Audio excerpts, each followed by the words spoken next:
तर सोनं आणि चांदीची दरवाढ रोज नवनवीन विक्रमी उच्चांक गाठते। 1 ऑक्टोबरला कमोडिटी बाजार उघडतात सोन्याचा भाव वाढला। पिंपरीमध्ये सोन्याचा भाव प्रति 10 ग्रॅम 1,17,800 रुपये तर चांदीचा भाव प्रति किलो 1,44,000 इतका आहे।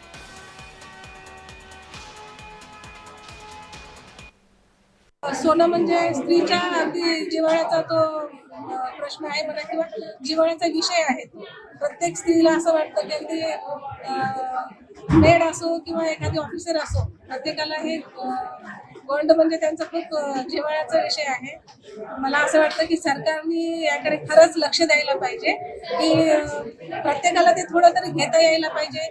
भाव तर अगदी म्हणजे गगनाला भिडलेले आहेत, तर थोडं कमी यायला पाहिजे। किंमत बऱ्यापैकी वाढलेली आहे पहिल्यापेक्षा। आता 3.5 मुहूर्त असल्यामुळे दसऱ्याला आम्ही पहिले जसं साधारण 10 ग्रॅम घ्यायचो तर आता 5-6 ग्रॅम त्या प्रकारात घेतोय। आणि आता दागिन्यांमध्ये डिझाईनही चांगले आहेत, 22 कॅरेट मध्ये सध्या उपलब्ध असतात। गेल्या 8 दिवसात सोनं 8,000 वाढलं, चांदी 18,000 रुपयांनी वाढली, चांदी किलो मागे 18,000 वाढली, सोनं 10 ग्रॅम मागे 8,000 रुपयांनी वाढलं। हा जर वेग बघितला तर आपल्या सगळ्यांच्या डोक्याबाहेरचा विचाराबाहेरचा वेग आहे। मागल्या दसऱ्याशी या दसऱ्याची जर तुलना करायची म्हटली तर सोनं आणि चांदी दोन्ही 55% जास्त वाढलं।